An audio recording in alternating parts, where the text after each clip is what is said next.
Empezar. ¿Qué tal? Buenos días. Disculpa por la demora. Teníamos aquí problemas técnicos para iniciar la llamada, pero no se preocupen, ya estamos acá. Perdonen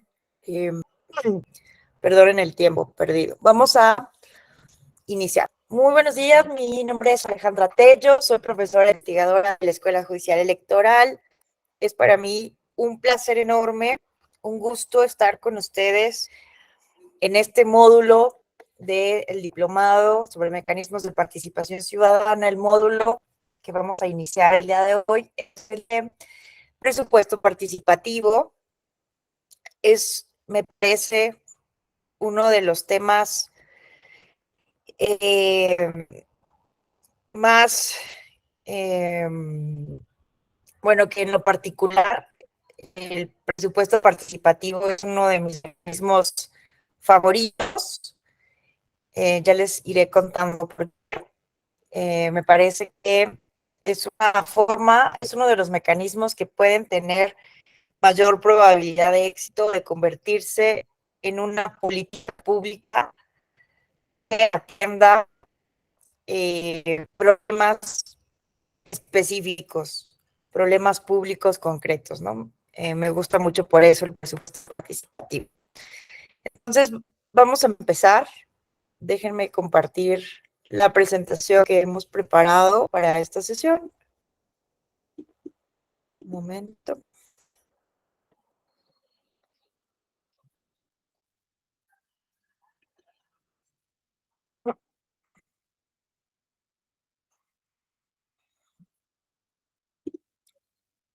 Listo. Miren.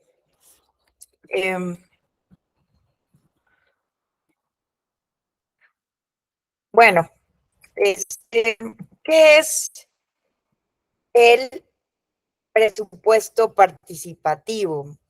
Vamos a iniciar brevemente, ¿no? A recordar el contexto del surgimiento de lo que es el presupuesto participativo en el contexto de una democracia participativa. Básicamente, vamos a ver que el presupuesto participativo surge en el contexto, pues sí, de la democracia participativa, en un contexto de crisis de la democracia representativa. ¿Qué es el presupuesto participativo concretamente? Miren, básicamente, como lo definen Ganuza e Ives, es un dispositivo que permite a los ciudadanos no elegidos participar en la concepción o la repartición de fondos públicos. Es por ello, ¿no?, que evidentemente se introduce en el concepto de democracia participativa, porque evidentemente aquí se observa, ¿no?, aquí hay un diagnóstico detrás en el que se observa que la democracia representativa no ha sido suficiente justamente para destinar de la mejor manera el presupuesto público, ¿no?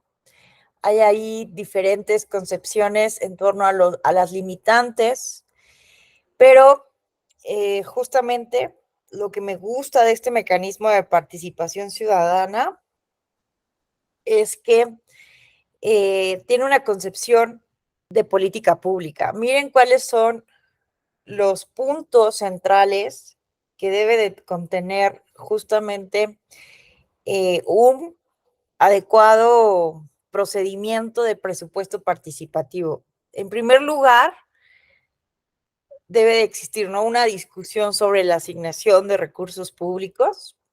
En segundo lugar, debe haber un espacio, ¿no?, jurídico político determinado, que puede ser a nivel municipal, la delegación, la provincia, el estado. Pero vean el último punto que es fundamental de un presupuesto participativo. Debe ser el resultado de un proceso deliberativo.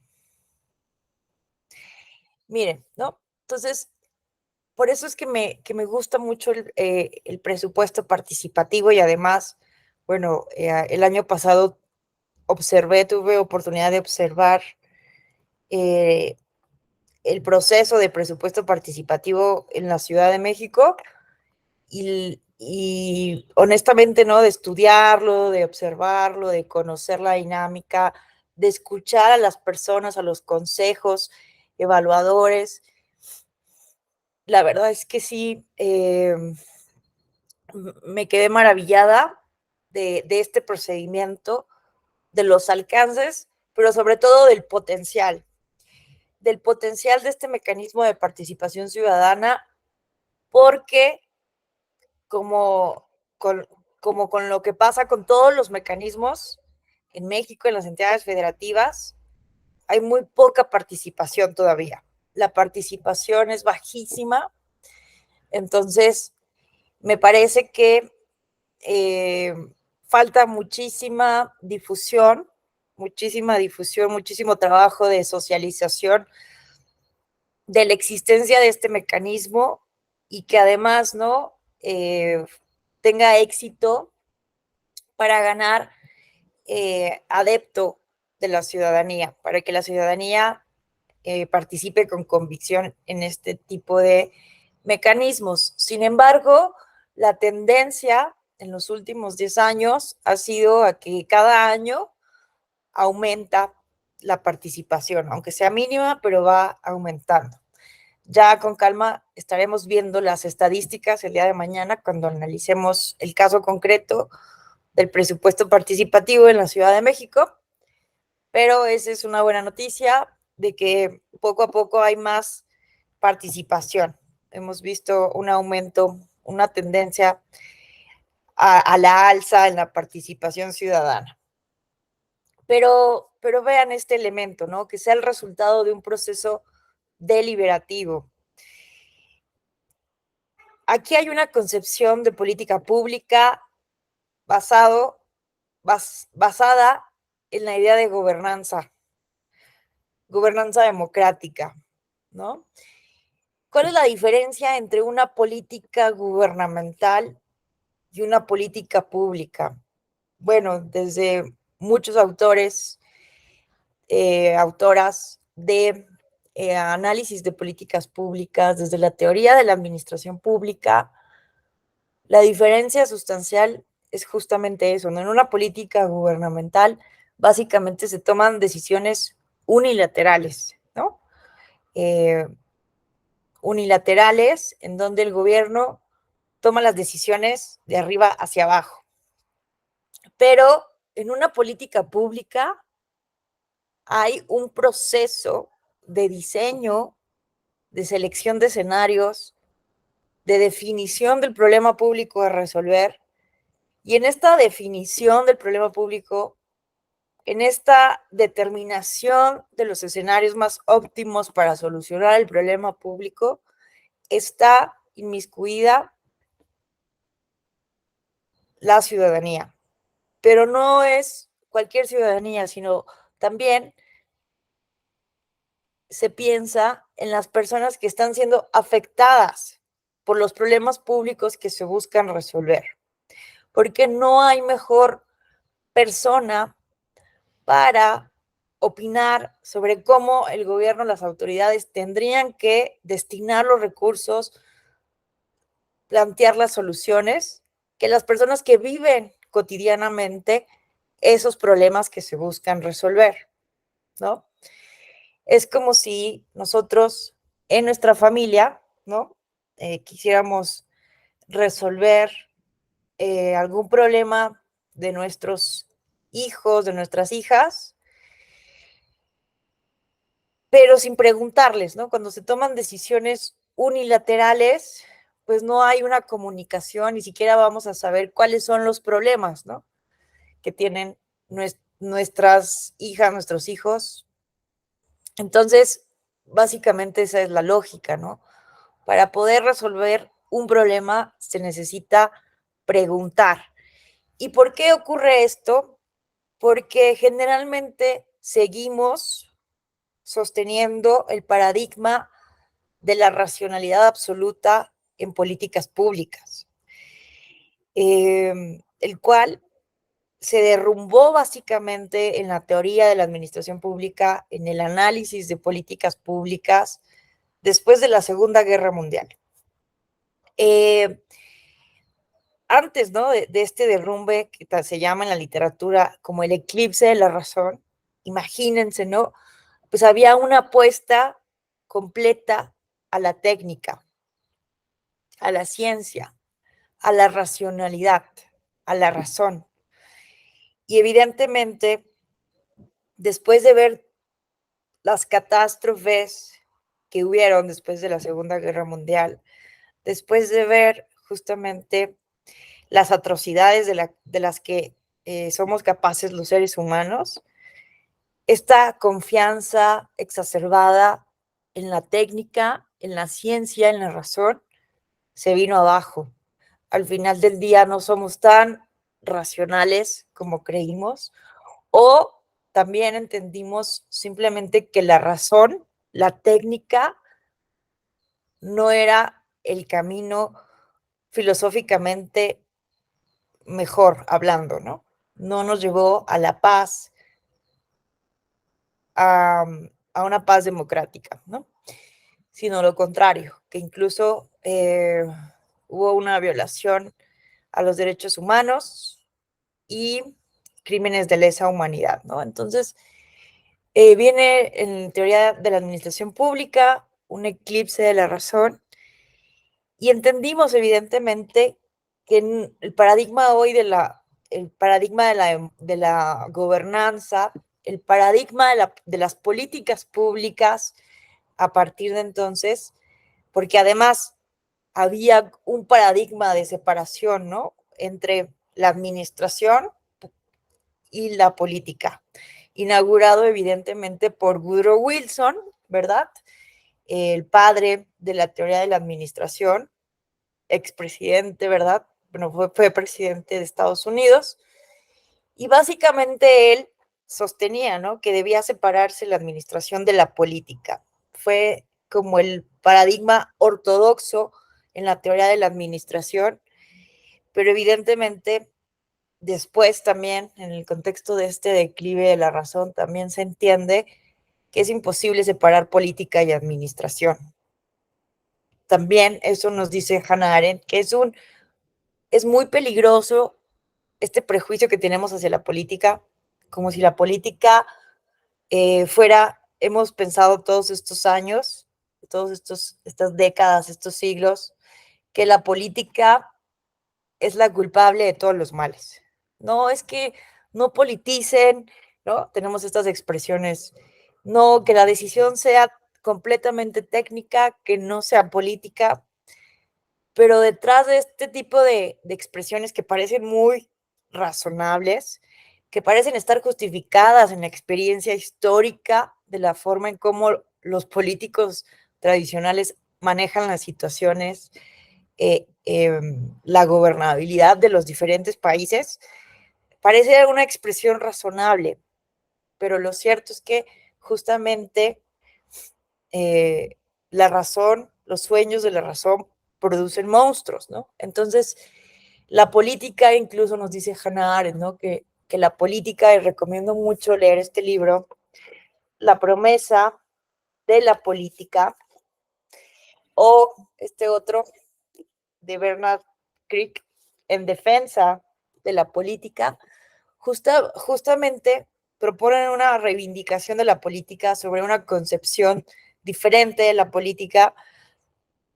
Hannah Arendt, sobre todo, regresando al origen de la política, que es pues la democracia ateniense, la política que se hacía en el mundo helénico a partir del siglo V antes de Cristo aproximadamente, y en adelante, y cómo básicamente la política justamente es ese diálogo que podemos entablar los ciudadanos, ciudadanas, de un espacio público, que compartimos el mismo destino en una comunidad política para resolver los problemas públicos. Esa es la política, ¿no? Esa posibilidad de dialogar con mis iguales ¿Qué vamos a hacer para resolver los problemas? ¿Qué vamos a hacer para tomar las decisiones colectivas? Y que justamente esa posibilidad de la política es lo que reduce la violencia y la imposición en la toma de decisiones. Entonces, vean que hay todo, ¿no? Una concepción filosófica, teórica detrás, ¿no? De la idea del presupuesto participativo, también enmarcado, englobado en un concepto muy amplio de democracia participativa. Pero entonces, actualmente, el paradigma es que no necesitamos soluciones técnicamente perfectas, ideadas por los tecnócratas, ¿no? Por la tecnocracia, de arriba hacia abajo. No necesitamos personas que desde un escritorio, con mucho conocimiento, eso sí, eso es innegable, con mucha técnica, nos digan cómo resolver los problemas públicos, sino que necesitamos que exista una comunicación real entre estas personas técnicas, pero también con los diferentes actores que tienen una vinculación con el problema público a resolver. Y básicamente con la ciudadanía, ¿no? Con esas personas que enfrentan ese problema público.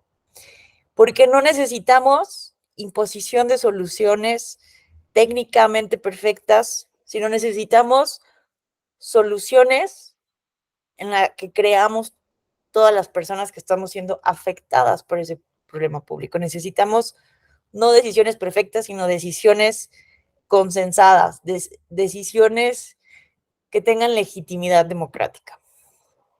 Entonces, porque evidentemente ya vimos que además es imposible el paradigma de la racionalidad absoluta en políticas públicas.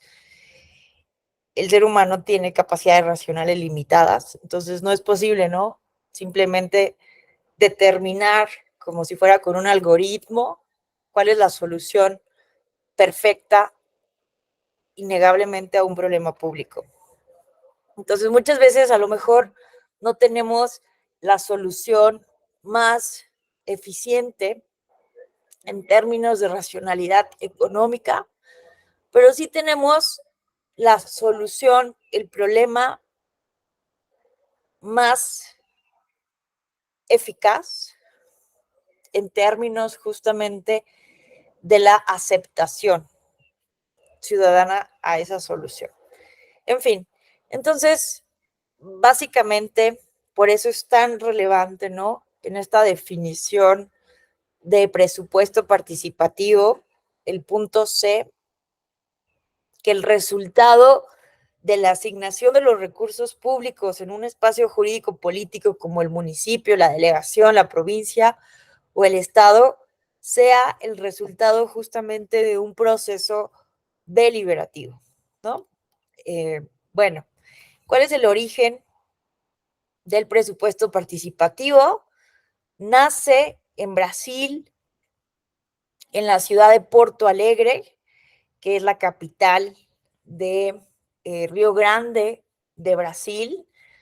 Surge en el contexto de la democratización de Brasil, justamente en el contexto, ¿no? Del retorno de Brasil a la democracia después de la dictadura militar que vivió Brasil. Y justamente también se da en el contexto de la creación del Partido de los Trabajadores, que es una alianza, ¿no? Una alianza, el Partido de los Trabajadores, que bueno, es para contextualizar uno de los partidos, ¿no? De la Federación de Partidos o coalición que lanzan a Lula, el actual presidente de Brasil, que es presidente por tercera ocasión, porque gobernó ya en 2 ocasiones. En Brasil se puede la reelección presidencial, primero por un periodo consecutivo, como sucede en Estados Unidos, se gobierna por 4 años con posibilidad de reelección un periodo más y después se puede volver a ser presidente, pero dejando descansar, ¿no? Al menos un periodo presidencial. Y bueno, se da en el contexto entonces de la creación del Partido de los Trabajadores.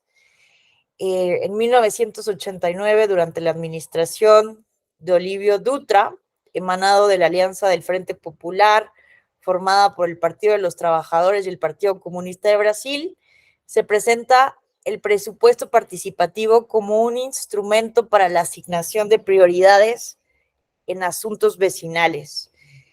Básicamente lo que estaba ocurriendo en Porto Alegre era que estaba creciendo aceleradamente la población, pero los procesos de urbanización, de modernización de las ciudades, de,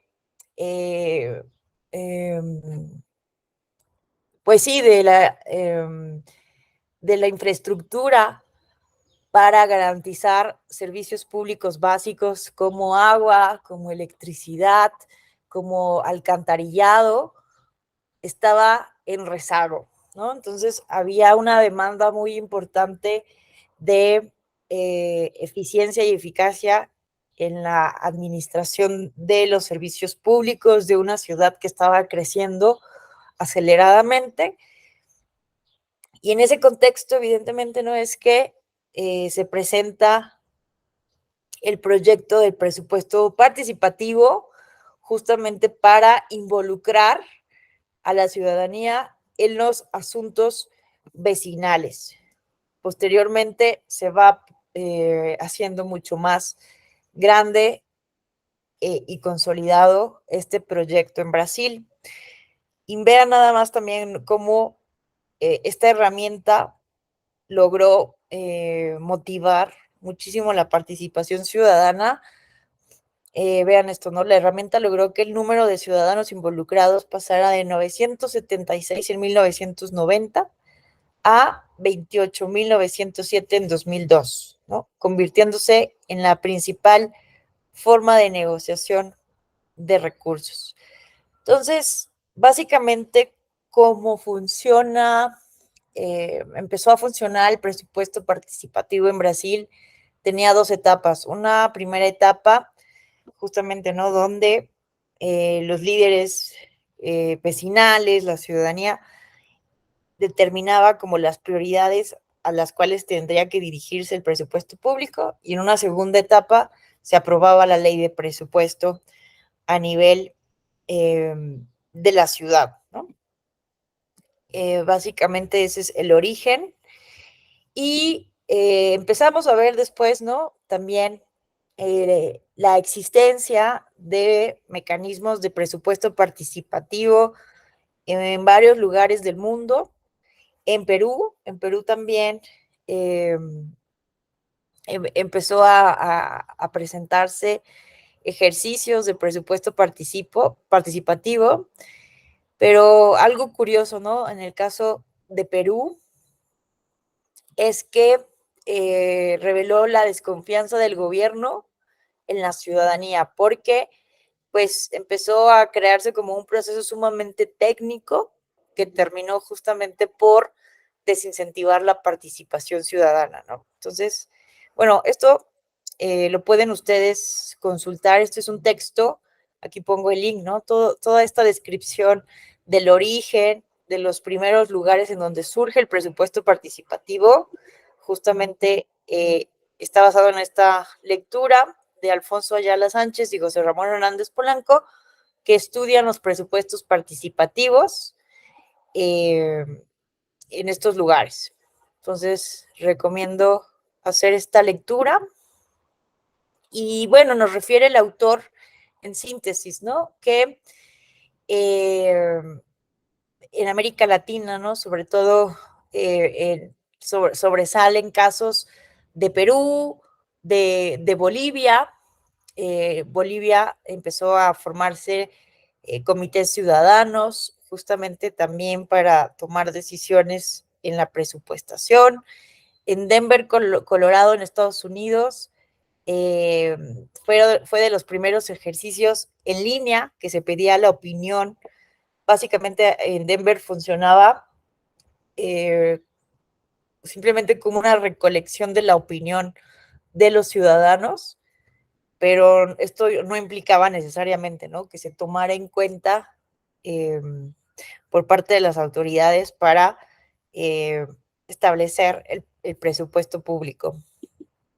En Los Ángeles, también, en Corea del Sur, también en países asiáticos, también destaca en países como Corea del Sur o incluso en China. Fíjense que en China es interesante también observar que se implementó como una estrategia para alinear de alguna manera los intereses de la ciudadanía, ¿no?, los intereses de la población con los intereses del gobierno local. Y otro ejemplo, ¿no?, también en Toscana, Italia. Entonces, eh, estos son como los primeros lugares, las primeras ciudades en donde empiezan a existir procesos de presupuesto participativo, pero actualmente en el mundo, bueno, esto es una fotografía de los procesos de presupuesto participativo en Porto Alegre, Brasil, pero básicamente hoy en día observamos que hay ejercicios básicamente en, en prácticamente todo el mundo, ¿no? Hay ejercicios de presupuesto participativo. Aquí tenemos ejemplos, ¿no?, en Estados Unidos y Canadá, República Dominicana, en Colombia, en Perú, en Chile, en Argentina, en Portugal, en España, en Escocia, en Francia, en Polonia, en Italia, en Rusia, en China, en Corea del Sur, en Indonesia y en Oceanía, ¿no? Y bueno, básicamente ya es un mecanismo utilizado en gran parte de los estados democráticos del mundo. En el caso de México, en el caso del presupuesto participativo en México, los primeros antecedentes se remontan a un ejercicios que empezaron a desarrollarse en el municipio de San Pedro Garza, en Nuevo León, en el estado de Nuevo León, en la década de los 90. Sin embargo, no logró institucionalizarse como tal en aquel tiempo.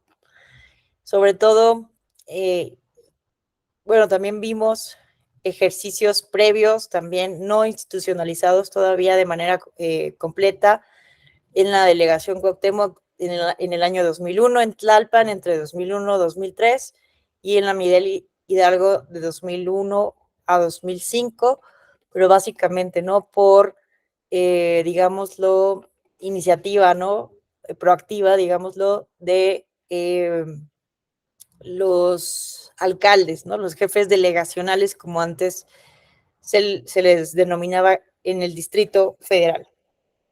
Pero el presupuesto participativo como tal, por ejemplo, en la Ciudad de México, se institucionaliza a partir de la Ley de Participación Ciudadana del Distrito Federal desde el año 2010. Entonces, son ya, ¿no?, más pues de 13 años en que el presupuesto participativo se ha desarrollado en la Ciudad de México.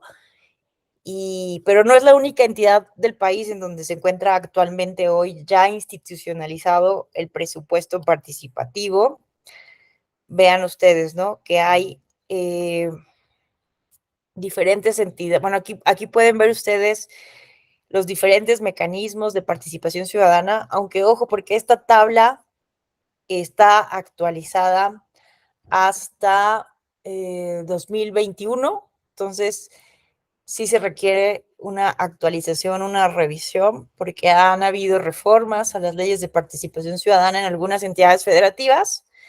Con esta reserva, podemos ver que hasta 2021, al menos quienes sí tenían presupuesto participativo eran Aguascalientes, ¿no?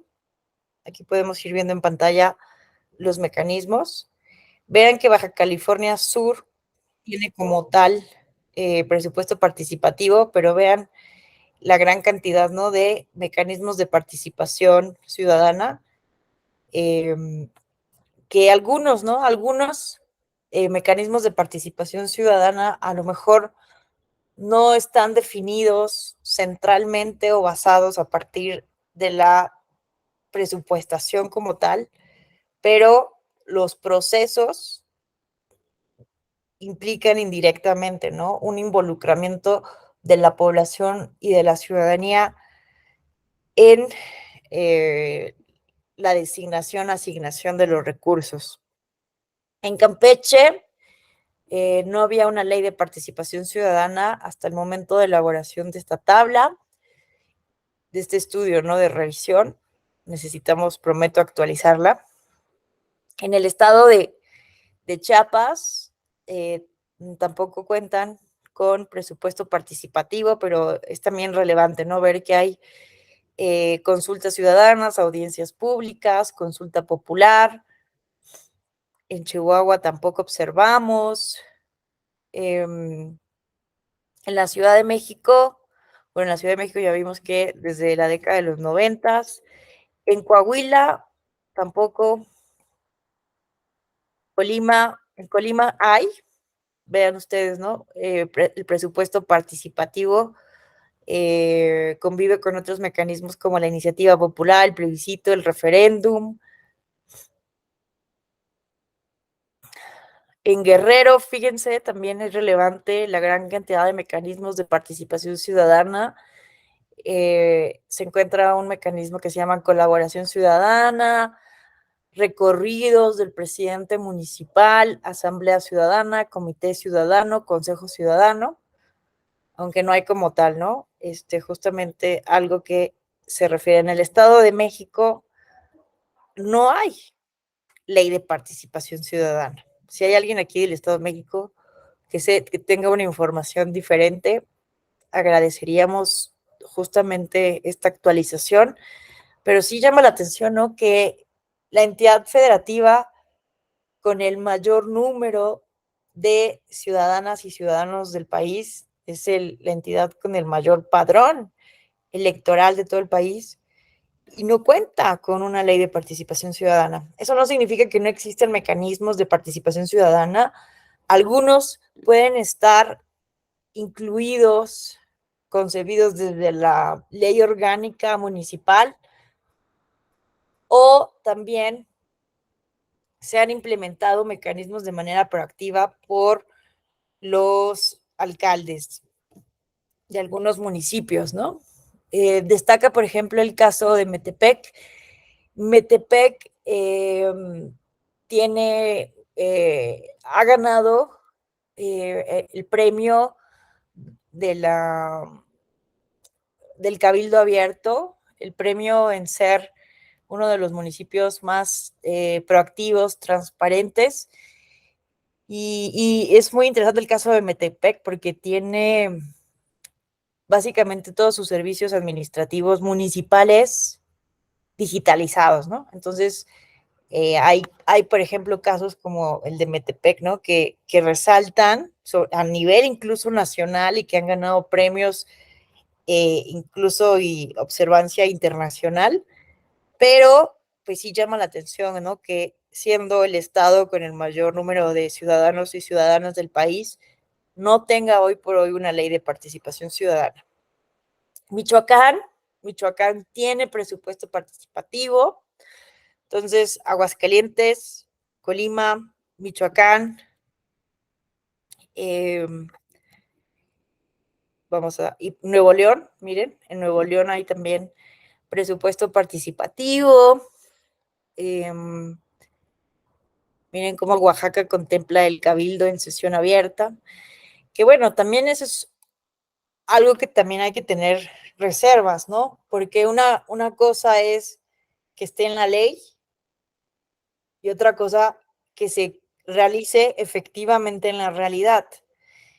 Y muchas veces, pensando por ejemplo en el cabildo abierto, que no es el tema de esta sesión, pero puede ser, ¿no? Que aunque esté contemplado el mecanismo de presupuesto participativo o algún otro en todas las entidades del país, eso no significa que en todos los casos sea activado Como ustedes saben, muchos de estos mecanismos necesitan ser activados.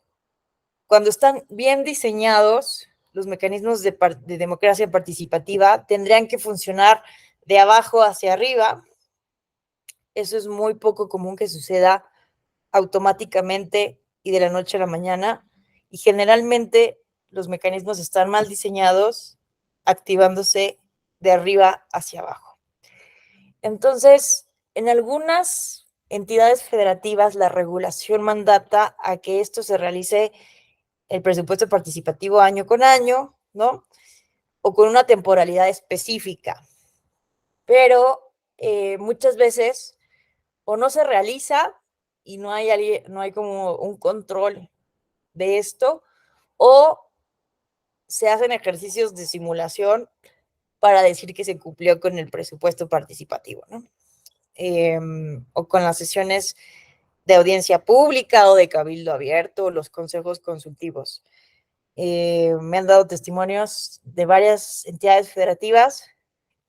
Recuerdo ahora un caso en el Estado de México, ¿no? Que incluso ponen a personal, ¿no? Del municipio, justamente en las mesas de diálogo para, o amigos o vecinos, o sea, como que es un ejercicio muchas veces que no es real, sino que está justamente, pues, improvisado para simplemente decir que se hizo, ¿no? Y cumplir legalmente, pero no necesariamente se realiza como tendría que ser. Entonces, ese es otro tema en general, ¿no? Hablando de los mecanismos de participación ciudadana, que todavía falta muchísimo para reducir la brecha entre el ideal de los mecanismos, cómo están en la ley, que además ese es otro reto, ¿no?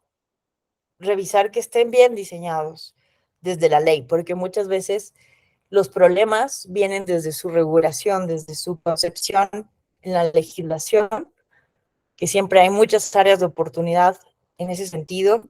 Vamos a ver justamente cuáles han sido los problemas del presupuesto participativo en la Ciudad de México, pero también, ¿no?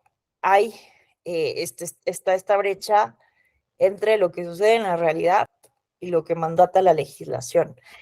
Que básicamente ese ha sido, no solamente en este tema, sino en general en México, uno de los problemas, ¿no? Desde 1917 tenemos la constitución, la primera constitución que reconoce derechos sociales en todo el mundo, ¿no? México, eh, los revolucionarios, ¿verdad? Los constitucionalistas del 17 fueron extremadamente visionarios, ¿no? Reconociendo desde la Constitución el derecho a la educación, a la salud, a la vivienda, pero, como dice el refrán, ¿no? Del dicho al hecho hay mucho trecho, y básicamente esa es una de las características de la institucionalidad democrática en México, ¿no? Que una cosa es lo que dice de manera formal la legislación, la constitución, las normas, y otra cosa muy distinta a lo que pasa en la realidad. Y es por eso, ¿no? Que muchas veces estoy pensando, perdón que me desvíe tantito, ¿no? Pero justamente estoy pensando en algunos temas como las acciones afirmativas que se han tenido que implementar para dar cumplimiento a principios constitucionales, como es el de la paridad, y que se cuestiona muchísimo, ¿no? La intervención de las autoridades electorales, pero justamente esta intervención de autoridades electorales se da ante esta brecha, este distanciamiento tan grande que hay entre lo que mandata un principio constitucional tan relevante como es el de la paridad, y que incluso los legisladores llamaron, ¿no? Las y los legisladores llamaron de la paridad total. Una cosa es eso, y otra cosa es, bueno, y cómo se sigue o no se sigue justamente esto al interior de los partidos políticos para cumplir con la paridad, ¿no? Entonces Ayer, por ejemplo, estábamos en un seminario de voz y voto con los magistrados Felipe de la Mata y Reyes Rodríguez, Jorge Alcocer.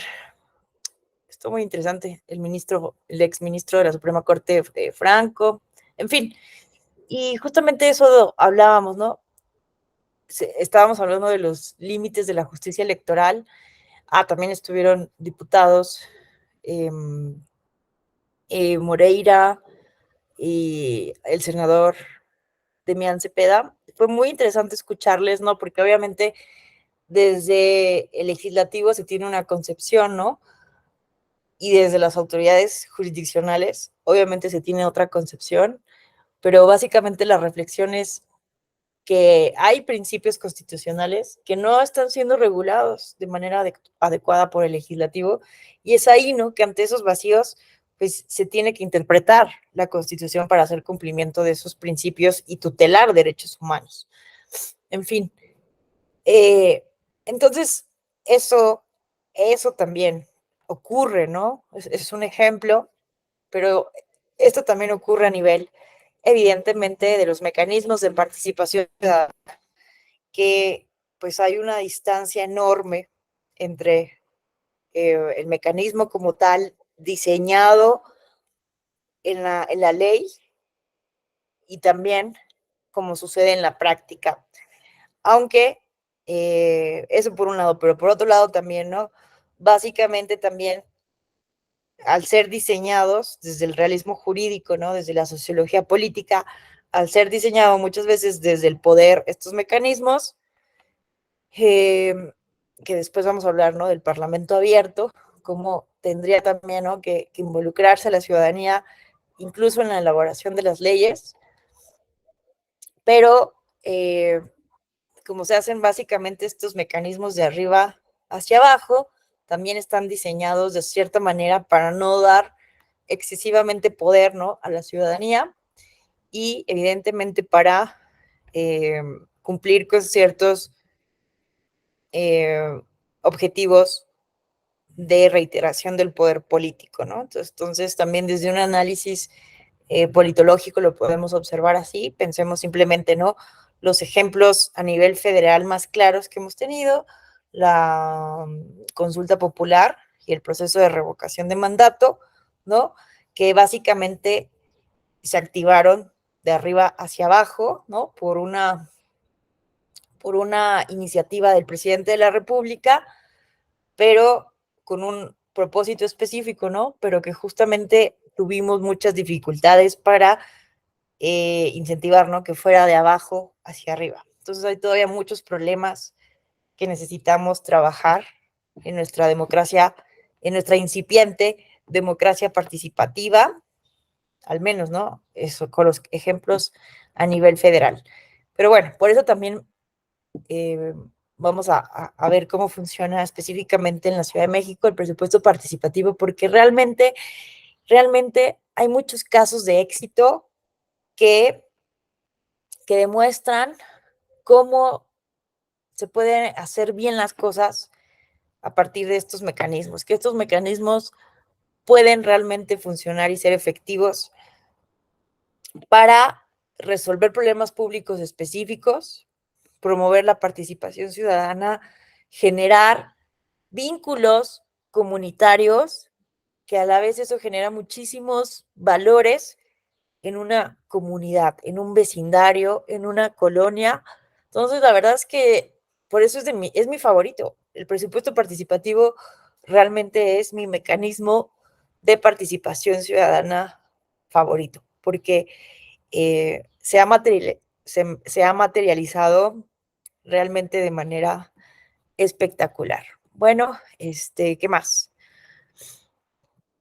Miren, aquí, por ejemplo, en el caso de Querétaro, como tal, pues no se llama presupuesto participativo, pero vean cómo tiene un mecanismo de obra pública con participación ciudadana, ¿no? Lo cual también es relevante en Quintana Roo. Vean cómo también se contempla a nivel municipal también el presupuesto participativo. Vean cómo en el estado de San Luis tampoco hay una ley de participación ciudadana, había una iniciativa desde 2016. Habría que revisar si ya logró aprobarse esta iniciativa, pero vean, aquí hay excepciones, ¿no? En México, en los congresos estatales. En Sonora también cuentan con mecanismo de presupuesto participativo.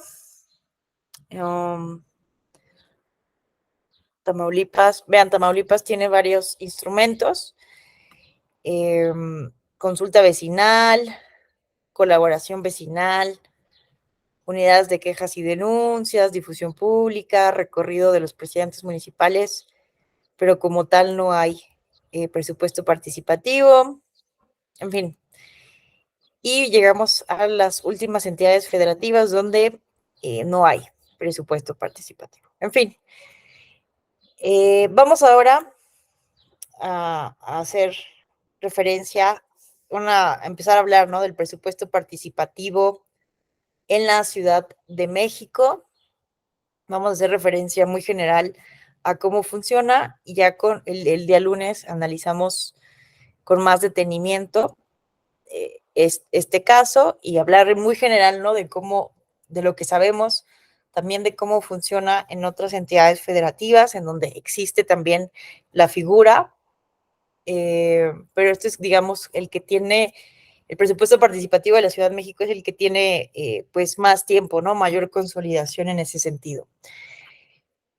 ¿Qué es el presupuesto participativo?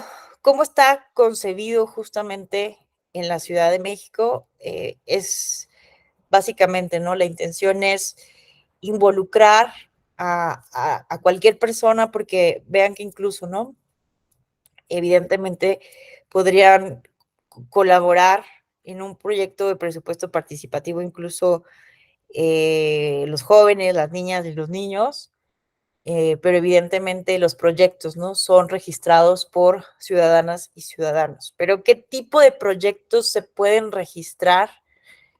Mejoramiento de espacios públicos, obras y servicios, actividades recreativas, actividades deportivas, actividades culturales. Básicamente, cómo funciona este mecanismo de participación ciudadana en la Ciudad de México es que hay un periodo específico en que la ciudadanía puede presentar propuestas de política pública, de proyectos específicos, justamente para que un porcentaje específico del presupuesto de la Ciudad de México, del presupuesto de la alcaldía específica, se destine a ese proyecto específico, que son evaluados por comités específicos, ¿no?, por personas que cumplen con ciertas características, con ciertos perfiles, y una vez que esas personas aprueban, ¿no?, la pertinencia técnica, legal de estos proyectos, viene un proceso de votación. Entonces eso también es algo muy, muy padre, porque evidentemente no solamente termina el involucramiento de la ciudadanía presentando proyectos, sino que también, pues vemos, ¿no?, cierto activismo de la ciudadanía para promover que sus vecinos conozcan sus proyectos y que los vecinos salgan a votar. Que insisto, todavía es muy baja la participación, muy pocas personas conocen que existe este mecanismo en la Ciudad de México, pero en los casos de éxito y las personas que han venido participando todos estos años, realmente son cosas eh, de resaltarse, ¿no? Pero también hay que decir que hay problemas de los cuales vamos a hacer referencia, sobre todo la siguiente sesión. Hay muchos problemas todavía. Vemos, por ejemplo, una gran bueno, es que se refleja, ¿no?, justamente la gran desigualdad que hay en el país, en la Ciudad de México, ¿no? Vemos que evidentemente en diferentes colonias, en diferentes zonas del país, bueno, de la Ciudad de México, los proyectos tienen que ver, ¿no?, con ciertas cuestiones. O sea, no va a ser lo mismo el proyecto que se propone, no sé, estemos pensando en colonias de Polanco, del Pedregal, con los proyectos, las políticas que se proponen en Tláhuac, en Iztacalco, en Iztapalapa. Entonces, sí es muy notorio, ¿no? Cuando se observa este mecanismo en la Ciudad de México, se ve ese contraste. Que bueno, eso es parte, ¿no?, de una realidad socioeconómica muy específica, no solamente, insisto, de la Ciudad de México, sino de todo el país. Pero independientemente de eso, vemos, ¿no?, que hay diferencias, evidentemente, en la evaluación de la pertinencia técnica de estos proyectos, porque en algunas alcaldías lo que se considera que es pertinente técnicamente y jurídicamente hablando para un proyecto no lo es en otro lugar, ¿no? Entonces, eso es algo que se ha notado, ¿no?, y que se observa en cada proceso de presupuesto participativo, que no siempre son homogéneos los criterios de pertinencia técnica, económica y jurídica de una alcaldía a otra alcaldía. También hay impugnaciones, obviamente se puede impugnar esto, y también al respecto hay varios temas, pero bueno, no nos adelantemos, vamos a seguir un poco explicando en términos generales. Bueno, por ejemplo, fue la consulta de presupuesto participativo del 2022, del año pasado, que ahorita está obviamente también en proceso el presupuesto participativo 2023, que justamente el día de ayer, el 26 de abril, terminó el plazo para registrarse por internet, para poder participar por internet, porque también esto es una de las innovaciones, que las ciudadanas de la Ciudad de México podemos participar vía internet a partir de una aplicación. Nos registramos a partir de una aplicación. Y bueno, ¿cuáles son las diferentes etapas? Aquí las podemos ver con mayor detenimiento. Hay un registro de proyectos, ¿no?, que se hizo, por ejemplo, en 2022, del 21 de enero al 17 de marzo. Vean que hay básicamente, ¿no?, entre 2 y 3 meses para que la ciudadanía pueda pensar y proponer sus diferentes proyectos. Hay un proceso de evaluación de estos proyectos, un proceso de dictaminación que va del 14 de febrero al 27 de marzo, y un proceso de redictaminación que va del 1 al 11 de abril, justamente de aquellos proyectos, ¿no?, que en un momento se pudo haber determinado que no tenían pertinencia, pero que se llega a impugnar o se pide reconsideración, ¿no? Entonces se redictaminan del 1 al 11 de abril. Después tenemos una etapa de publicación de la ubicación de las mesas receptoras de opinión, del 22 de marzo al 1 de mayo, asignación del número de identificación de cada proyecto, el 13 de abril, viene la jornada consultiva, que la digital se da de manera anticipada del 21 al 28 de abril, y posteriormente, bueno, así ocurrió en 2022, se da la jornada presencial el 1 de mayo. Y después tenemos un periodo de publicación y entrega de resultados a partir del 3 de mayo, y después ya viene el periodo de entrega en la última semana de junio. Pero aquí no acaba.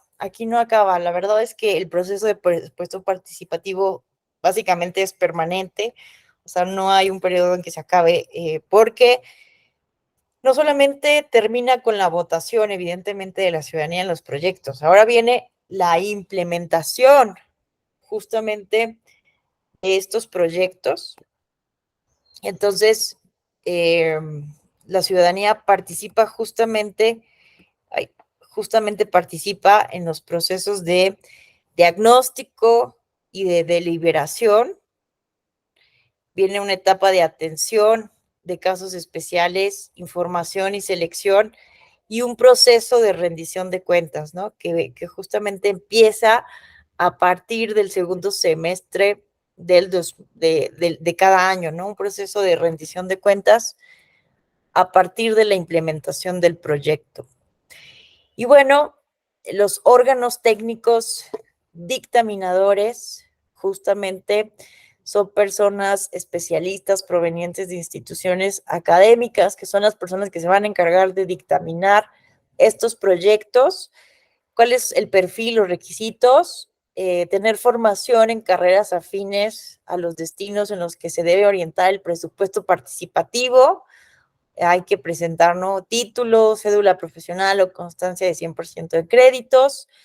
Deben de demostrar tener conocimiento sobre la Ley de Participación Ciudadana de la Ciudad de México, cómo funciona el presupuesto participativo y experiencia, ¿no?, en dictaminación de proyectos y funcionamiento del órgano dictaminador. Esto se debe de acreditar en una entrevista y entregar un formato curricular.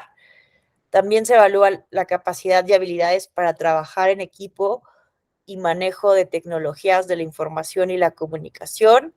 Y además, un requisito muy importante es no ser persona servidora pública de la alcaldía y no registrar o haber registrado proyecto para la consulta de presupuesto participativo 2022. Es decir, no tener interés, ¿no? Conflicto de interés al tener un proyecto registrado.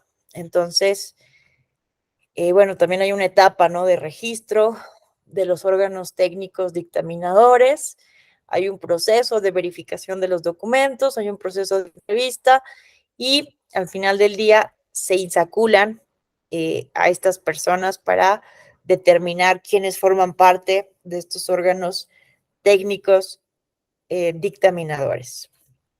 Entonces, bueno, aquí recordé una de las problemáticas que se presentan también en el caso de la Ciudad de México respecto a las personas servidoras públicas de las alcaldías, porque una de las observaciones más recurrentes es que muchas veces los proyectos se dictaminan, su pertinencia muchas veces se va dictaminando acorde con la política que en un momento dado tenga determinado previamente la alcaldía.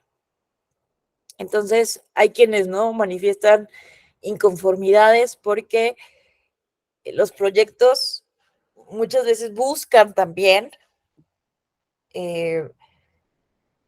satisfacer necesidades públicas que tendrían que proporcionar las alcaldías, ¿no? Entonces, ese es un problema muy recurrente, ¿no? Que obviamente los municipios, las alcaldías, tienen la obligación de proporcionar ciertos servicios públicos y ante la deficiencia de esos servicios públicos es que algunos proyectos de presupuesto participativo están supliendo lo que tendría que hacer la alcaldía sin necesidad de destinar ese presupuesto participativo a suplir las deficiencias de las alcaldías. Entonces, esa es una problemática recurrente, ¿no? Vean, aquí tenemos datos relevantes. En 10 años la ciudadanía ha logrado mucho con el presupuesto participativo. Tenemos que los participantes de las consultas en 10 años casi se acerca a los 4 millones de personas, 3.839.960. Son en total 38.207 proyectos registrados entre 2020 y 2021. Y vean, En los últimos años, los temas de los proyectos más votados son obras y servicios, con 42%, ¿no? Que vean, eso es un poco de lo que les decía, que algunos de estos servicios, ¿no? Tendrían que ser proporcionados de manera automática, básicamente por las alcaldías, pero bueno, hay mucho por qué trabajar todavía. 25% en infraestructura urbana en 2019. En 2020 tuvimos 33% de equipamiento, infraestructura urbana, obras y servicios. En 2021, equipamiento, infraestructura urbana y obras y servicios. Y también es relevante ver cómo las mujeres son las que más han participado. Vean, de 2016 a 2021, que han participado en este proyecto, ¿no? De enchular la colonia, son 69,280 mujeres frente a 44,482 hombres y 48 personas que se identifican de manera diferente. Y bueno, ya simplemente para ir cerrando la sesión del día de hoy, vamos a ver algunos ejemplos de casos exitosos de presupuesto participativo. Aquí traje 3 ejemplos de historias chulas, como le llaman, ¿no? Que también eso está interesante, ¿no? ¿Cómo podemos promover la participación? Y se ha buscado una estrategia de comunicación por el Instituto Electoral de la Ciudad de México que conecte, ¿no? Evidentemente, entonces se llama Enchula tu colonia, historias chulas, ¿no? Un poco como para hacer atractivo también esto a la ciudadanía. Vamos a ver este video.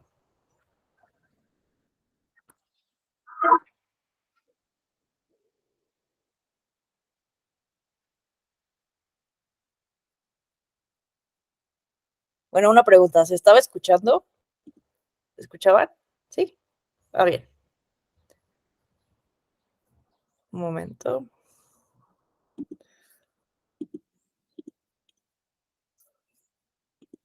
Ahí está.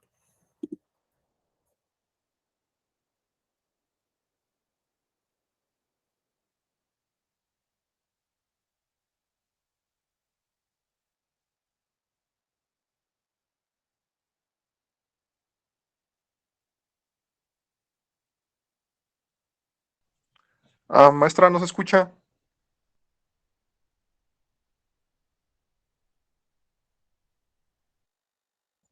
¿Alguien habló? ¿Se mencionó algo? Yo digo que no se escucha. ¿No nos escucha? No. Ah, denme un momento. Gracias, Everardo. Gracias, gracias. Un momentito.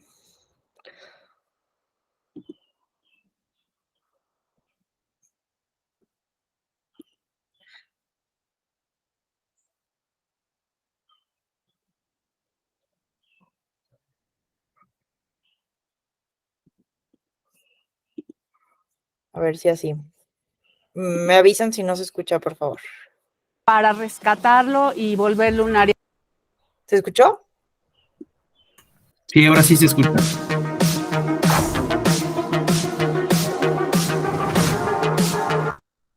Ay, ahora me salí. Espérenme.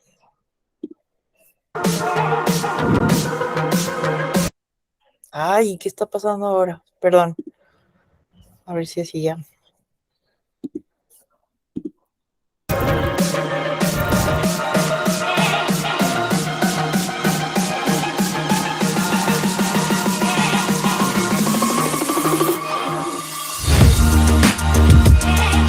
Cuando yo propuse los composteros, este camellón estaba muy seco, muy descuidado. En el ínter en que yo registré el proyecto, se formó un grupo de vecinos del camellón para rescatarlo y volverlo un área verde. Hola, soy la consejera Erika Estrada Ruiz desde el Instituto Electoral de la Ciudad de México y hoy nos encontramos en la alcaldía Álvaro Obregón, en la calle de Vito Alessio Robles, en donde te vamos a presentar una historia más novedosa y exitosa del presupuesto participativo. Y aquí está la cápsula. Los composteros que instalamos en la colonia Florida tienen la finalidad de reducir los residuos orgánicos que generamos en las casas, para que estos no vayan a los tiraderos y sean desperdiciados. Al reutilizarlos en estos composteros se genera lo que se llama humus de lombricomposta, que es una especie de tierra altamente nutritiva y la cual va a ser utilizada en las áreas verdes del camellón, y los sobrantes, si es que existieran, van a poder ser utilizados en las áreas verdes de las casas de los que participamos en los proyectos en la colonia.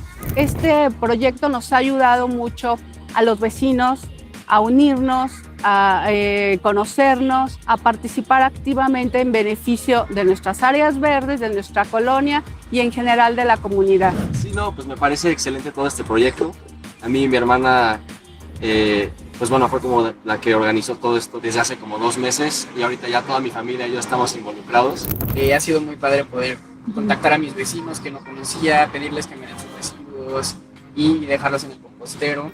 La verdad que le echamos cabeza entre todos los vecinos y este proyecto tiene esas lindas cosas. QR, a la gente que sabe, todos los jóvenes, aquí puede checar lo que la compañía que nos asesoró tiene toda la información de qué es este mundo de la lombricomposta. Y pues aquí estamos, haciendo una historia de éxito y creemos que los vecinos no nos queda más que votar por proyectos como este, proyectos novedosos y que se puedan replicar en el resto de la ciudad. Yo invito a los vecinos de otras colonias, de otras alcaldías, que registren proyectos.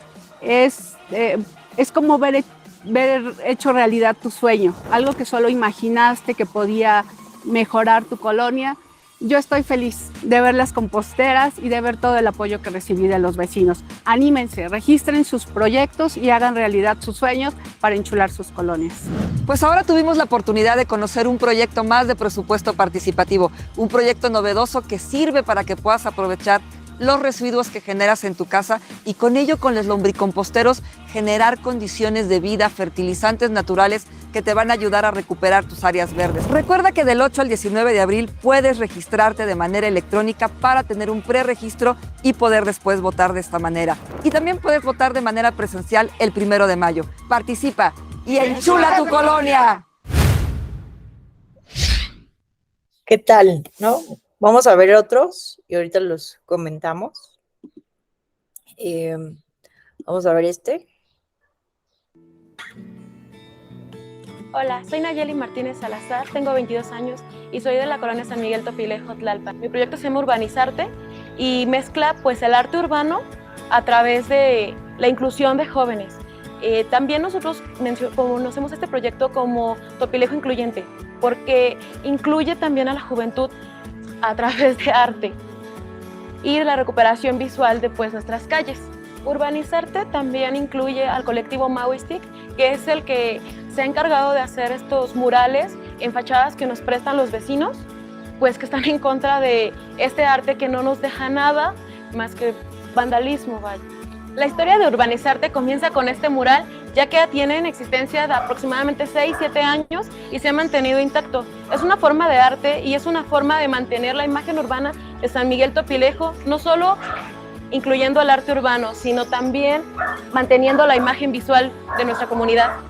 Como coordinador del consejo, la necesidad de mi pueblo era pavimentar las calles, en el cual utilizamos el presupuesto participativo. Hoy en el nuevo proyecto es utilizar el presupuesto participativo para beneficio de mi comunidad y pintar las fachadas. Con el presupuesto participativo los invito a que crean, a que registren sus proyectos y que juntos con vecinos de su comunidad puedan mejorar la calidad de vida en sus colonias, así como nosotros con arte urbano, e incluir a la juventud, porque con participación todo funciona.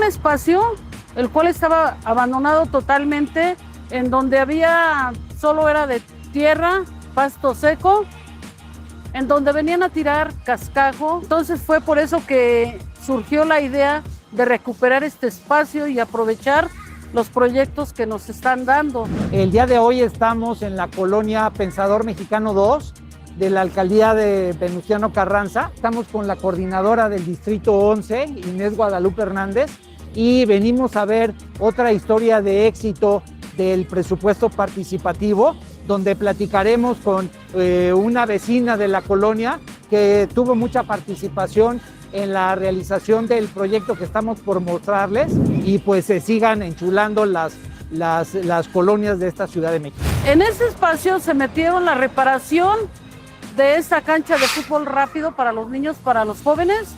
Se metió también la velaria para hacer actividades, de que todos los vecinos hagan actividades. Asimismo también se metió los juegos para los niños, incluso están protegidos para que no salgan los niños, y se metió también el espacio de aparatos de ejercicio al aire libre. En esto consiste este espacio. Que antes la gente pasaba por aquí con miedo, salía del metro, todo el corredor pasaban con miedo por la delincuencia. Ahora no es mucha diferencia, vienen niños incluso en la noche porque quedó un espacio bien iluminado y vienen a jugar fútbol en este espacio. Igual en la velaria hay baile familiar, hay zumba, entonces este espacio se está aprovechando muchísimo. Los invito a que crean en ese proyecto, ya lo están viendo aquí, es un proyecto real. Invitamos a todos los vecinos para que ellos metan proyectos, para que quede la colonia más bonita cada vez con estos proyectos, que no desperdicien este recurso que hay para enchular las colonias. Ustedes acaban de ver pues una historia de éxito del presupuesto participativo aquí en la colonia Pensador Mexicano 2, una obra muy importante para las vecinas y vecinos que sin duda pues está beneficiando ya a toda la comunidad en esta colonia. Pedirles que consulten la página de internet del instituto www.ism.mx para mayor información. Pueden participar tanto de manera electrónica y para eso se tienen que registrar del 8 al 19 de abril, y por supuesto que pueden acudir de manera presencial el próximo 1 de mayo, y recuerden participar. Y enchula tu colonia.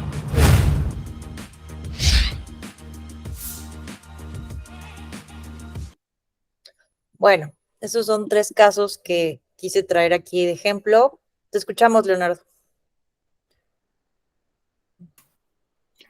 Buenos días, compañeros. Buenos días, profesora.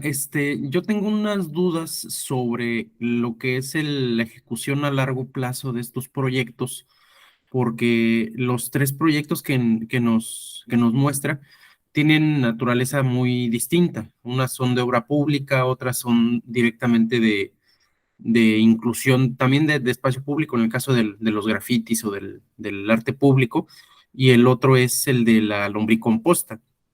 Mi pregunta va encaminada a si en estos proyectos va incluido algún tipo de planificación a largo plazo en términos de capacitación, de mantenimiento, de servicio de estos espacios o de estos proyectos. Pienso yo, por ejemplo, en el caso de la lombricomposta, la gente que se dedica a la limpieza, al mantenimiento de los jardines y de camellones en la Ciudad de México, generalmente tienen un tipo de, quiero yo pensar que tienen algún tipo de capacitación para arbustos, para algún tipo de flora básica que ellos manejan.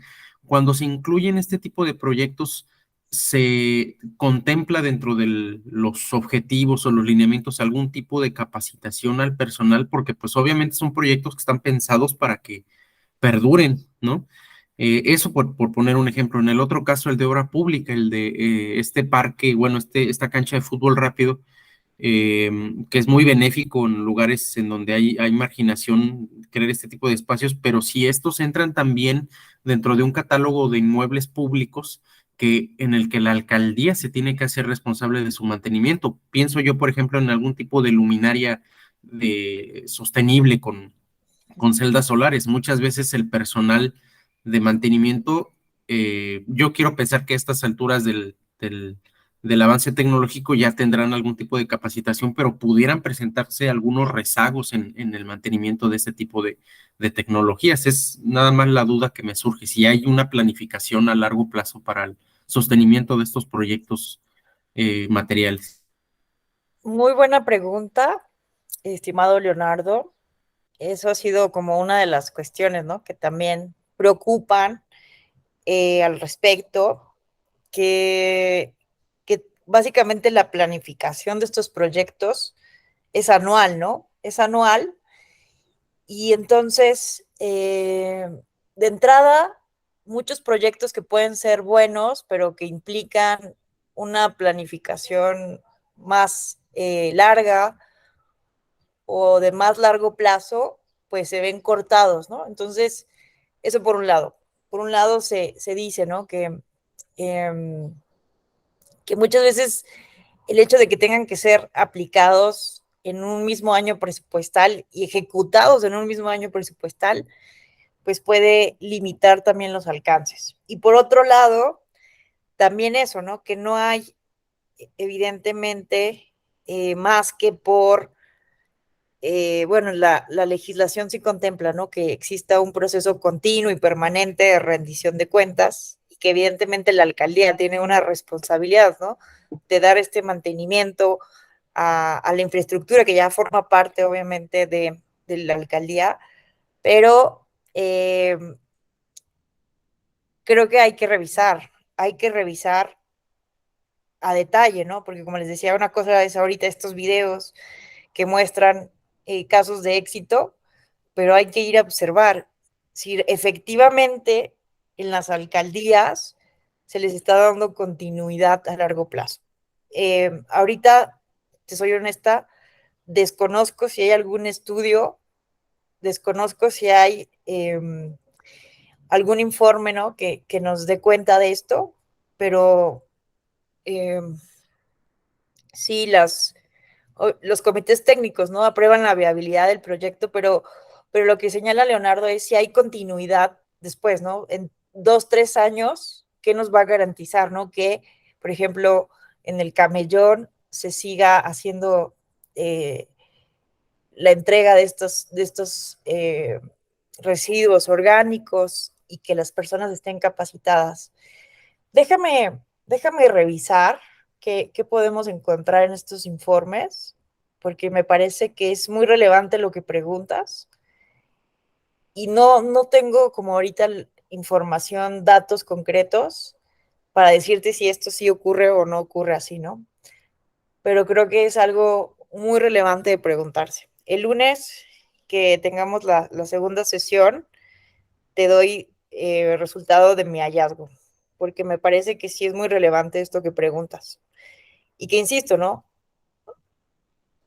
que sí ha sido una observación, ¿no?, que puede ser muy limitado ver estos proyectos de manera anual, justamente, y no sabemos si se le está dando continuidad. Pero déjame averiguar y preguntar a los mismos consejeros del Instituto Electoral de la Ciudad de México, que tengo comunicación muy buena con ellos, que son responsables del proyecto, también para preguntarles esto directamente.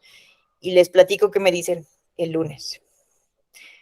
No sé si alguien más quisiera comentar algo. ¿Cómo ven esto? ¿Cómo ven? En términos generales, ya el lunes vamos a ver problemáticas específicas y cómo funcionan en otras entidades federativas.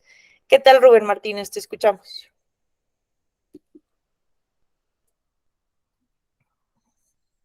Tu micrófono, Rubén. Una disculpa. Buenos días nuevamente a todas y todos. Sí, nada más unos comentarios, digamos, me parece que el presupuesto participativo pues va más allá de lo electoral, digamos, esa es como una de las ventajas que yo vería de estos mecanismos de participación, de democracia participativa, digamos, ¿no? Que únicamente no se va a votar, sino que hay más bien como un trabajo, es como un proceso, digamos, donde hay, pues, lo que decía al principio, algo que me pareció muy bueno, de que la política es el diálogo entre iguales, digamos, para construir algo común, digamos. Yo creo que ahí el presupuesto participativo se puede ver, digamos. Lo otro es que este presupuesto participativo también permite pues la participación más local, digamos, más cercana, más a la comunidad, ¿no? Igual eso puede ser un poco de dar posibilidad de continuidad, digamos, a los proyectos, porque algo que como mecanismo como se puede activar de arriba hacia abajo, pero también requiere mucho de la participación que va de abajo hacia arriba, digamos, y si está cercana a la ciudadanía, yo creo que ahí puede haber como continuidad, digamos, para seguir apoyando ese proyecto. Lo que le veo ahí, digamos, es de lo que nos ha platicado hasta el momento, pues también es un mecanismo que requiere mejorar su diseño institucional. Hemos visto que ha habido poca participación, digamos, pero pues es algo que se puede mejorar y como todo, pues es un proceso. Digamos, estos serían como, en términos generales, algunos comentarios. Muchas gracias. Muchas gracias a ti, Rubén. Coincido con lo que has señalado.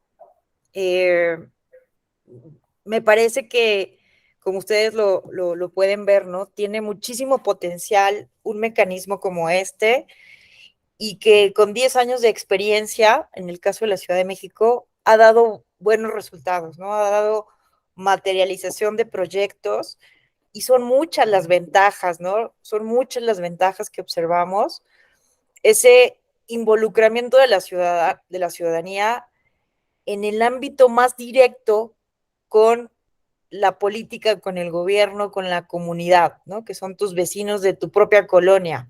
Entonces, a mí eso me parece algo fundamental porque en México la lógica que hemos seguido desde que somos un México independiente ha sido una lógica muy centralizada, ¿no?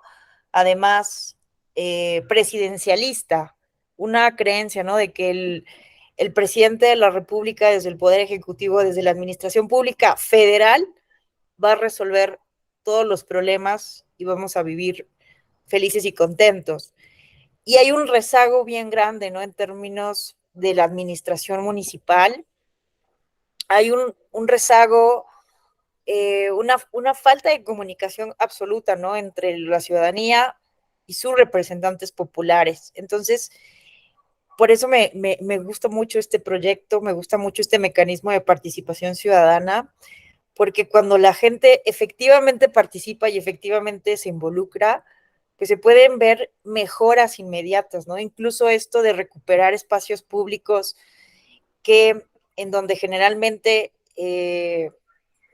hay, ¿no? Desperdicios, basura, pues eso, y está empíricamente comprobado en diferentes estudios, promueve la delincuencia, ¿no? Simplemente tener un espacio urbano limpio, agradable visualmente, iluminado, está comprobado empíricamente que disminuye la incidencia delictiva por zona. Entonces, eso es magnífico, ¿no? Poder recuperar el espacio público y que eso involucre el involucramiento, involucre a la ciudadanía, ¿no? Y creo que lo que menciona Rubén es interesante, ¿no? Porque tiene que ver con lo que preguntaba Leonardo. Evidentemente, si es tu proyecto como ciudadano, como vecino de un lugar, también vas a promover, cuidar tu proyecto. Pero, o sea, hay incentivos, ¿no? Desde abajo para poder darle continuidad a los proyectos, pero creo que sí es relevante, ¿no? Voy a revisar bien, ¿no? Sí, desde la ley, sí, desde los lineamientos específicos, hay algo que nos pueda garantizar que se le dé continuidad y mantenimiento a estos proyectos. Muchas gracias, Rubén, coincido contigo. Gracias por tus comentarios. ¿Alguien más que quisiera comentar algo? ¿Qué tal, Sergio? Buenos días, te escuchamos. Buenos días. Yo nada más quería preguntar de los libros que manejó al principio, porque, o sea, como hemos estado viendo, pues que estos mecanismos de participación ciudadana, como el presupuesto participativo, muchas veces son desconocidos por la mayoría de la población, o si son conocidos, no se le tiene mucha confianza. Ahí está el ejemplo de los observatorios ciudadanos. Entonces me pareció interesante lo que mencionaba al principio de la clase, que eran 2 libros, como defendiendo la democracia, nada más que se me pasó el nombre para apuntarlos. Sí, miren, el primero es de Hannah Arendt que se llama La promesa de la política. Tiene un ensayo específico sobre qué es la política. Es magnífico este libro, Las reflexiones de Hannah Arendt.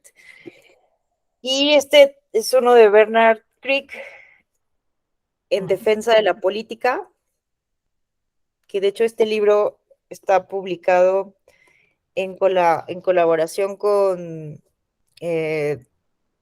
Tusquets Editores y el Instituto Nacional Electoral. Entonces, justamente es interesante, ¿no?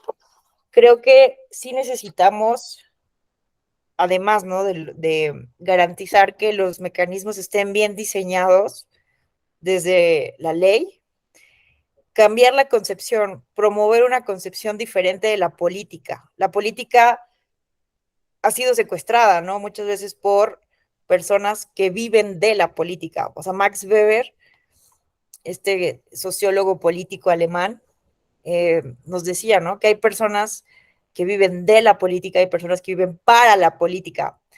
Entonces, conocemos solamente los casos de corrupción o de la corrupción política de esas personas que viven de la política, pero no conocemos justamente esos casos, esas personas que viven para la política, esa clase política, esos servidores públicos que de alguna manera pues mantienen la estabilidad, ¿no? Administrativa y burocrática de los estados nacionales. En fin, entonces me parece que también, y una cosa que se me ha pasado a decir, pero que esto aplica para todos los mecanismos de participación ciudadana, evidentemente se requiere de mucha pedagogía pública para lograr el éxito de todos los mecanismos de participación ciudadana, porque de lo contrario van a fracasar, ¿no? Van a fracasar por mucho que esté bien diseñado, que se destine presupuesto público. Si no hay una pedagogía pública sólida, no van a funcionar. Leonardo, te escuchamos. Gracias. Muchas gracias. Nada más para ahondar un poquito más en este cuestionamiento. Ahorita una compañera en el chat nos comentaba que efectivamente son los comités técnicos quienes aprueban la viabilidad del proyecto. Solamente lo que a mí me genera más bien, más que duda, interés, es en conocer cuáles son, a mí me gustaría saber un poquito en el caso de la Ciudad de México y de otros estados, no sé si nos pudiera facilitar una liga a los lineamientos o los criterios de viabilidad que justamente toman en cuenta los comités técnicos para la aprobación de estos proyectos que se someten a participación ciudadana, a presupuesto participativo, porque, no sé, pienso un poco a veces en algunas dinámicas que uno ve en algunas entidades federativas, que a veces los municipios aprueban proyectos, no solamente de participación ciudadana, sino de otros programas, pero que de algún modo no les representen un compromiso a largo plazo, ¿no? Entonces, a lo mejor dicen, no, pues si es algo que se puede ejecutar en el mismo año fiscal, pues es para que se ejecute en ese mismo año fiscal, pero que no les implique un compromiso en años fiscales o en otras administraciones, ¿no? Entonces, nada más es eso, o sea, como saber en dónde podemos consultar ese tipo de mecanismos o proyectos. Claro que sí. Gracias. Claro que sí. Me parece muy importante el interés que manifiestas. Y mira, aquí les voy a compartir este link. Ay, ¿por qué no se copia? Espérenme. Vean, esto es como... el link. Aquí les voy a ir mostrando en pantalla qué podemos observar aquí. Esta es parte, ¿no?, de la información que proporciona el Instituto Electoral de la Ciudad de México, por ejemplo, ¿no? Aquí tenemos un sistema de estadística de resultados, consultas sobre el presupuesto participativo, ¿no? Y si entramos, podemos ver información desagregada, distrito por distrito, ¿no? O por unidad territorial. Entonces, aquí, por ejemplo, se pueden consultar los datos del total de opiniones emitidas por la ciudadanía en las consultas de presupuesto participativo desde 2011 a 2022, así como cuántas opiniones recibieron a través de mesas receptoras de opinión. Entre otros datos, también el nivel de participación, el total de opiniones por rubro general, el proyecto específico de los sometidos, la información que se puede consultar en diferentes ámbitos, por ejemplo, ¿no? Pero aquí hay más información. Tenemos banco de buenas prácticas, que esto también me parece magnífico. Aquí podemos ver justamente proyectos que han sido exitosos, porque también evidentemente hay casos donde han habido problemas para su implementación. Entonces, aquí se documentan justamente las mejores prácticas, colonia por colonia, unidad territorial, ¿no? Por ejemplo, ¿no? Aquí también, aquí viene cada ejercicio, ¿no? 2020, 2021, información desagregada, histórico de consultas. Aquí hay datos muy concretos, pero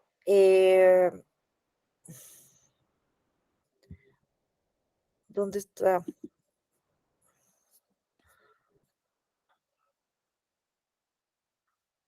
Bueno, según yo aquí también estaban los criterios técnicos. Ay. ¿Esto qué es? Oh, no. Espérenme.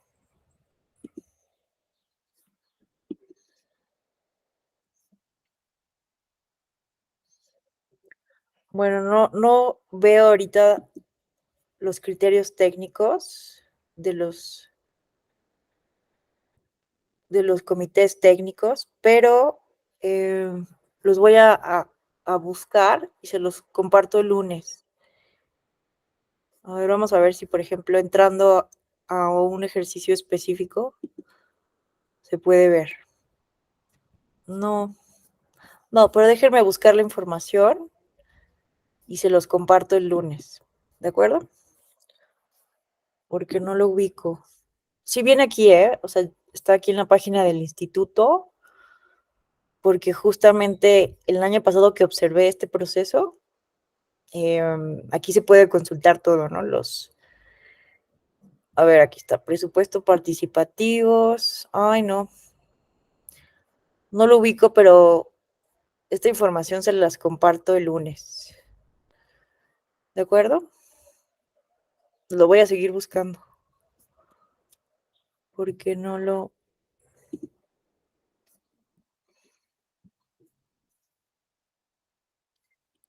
Ah, que también está esta plataforma digital, que es una cosa novedosa.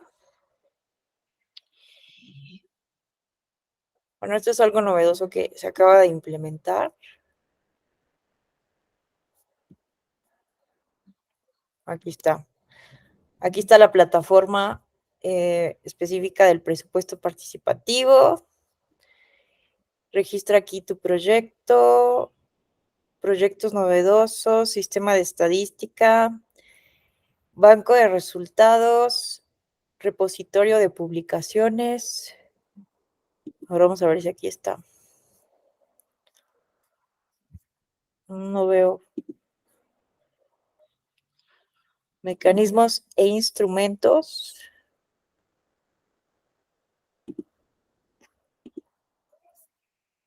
Para obtener información.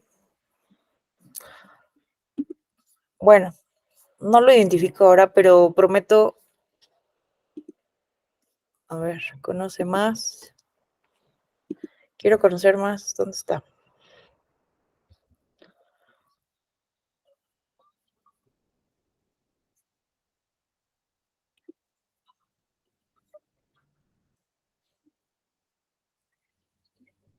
Aquí está, miren. Aquí está. Guía operativa, la que se publica justamente en la Gaceta Oficial para el ejercicio de presupuesto participativo 2022. ¿Qué más tenemos? El curso, hay un curso una guía operativa del presupuesto participativo. Aquí hay varios documentos. Les paso este link para que lo puedan revisar a detalle. Y el lunes les comparto como una síntesis de lo que hay que consultar en términos concretos. Muchísimas gracias por su atención, por sus preguntas. Seguiremos hablando del presupuesto participativo de la Ciudad de México el día lunes, pero también algunos rasgos generales de otras entidades federativas para saber el panorama más o menos cómo está en aquellas entidades donde también existe el presupuesto participativo. Les agradezco enormemente, les deseo que tengan un excelente fin de semana. Nada más una cosa, creo que la siguiente sesión es el martes, si no me equivoco, en el calendario viene que es el martes, porque el lunes es perdón. Exacto. Okay. Qué bueno que nos dices. Muchas gracias. Pues que tengan un excelente puente. Nos vemos el martes. Bye, bye. Hasta luego, doctora. Hasta luego. Gracias por todo. Buen día.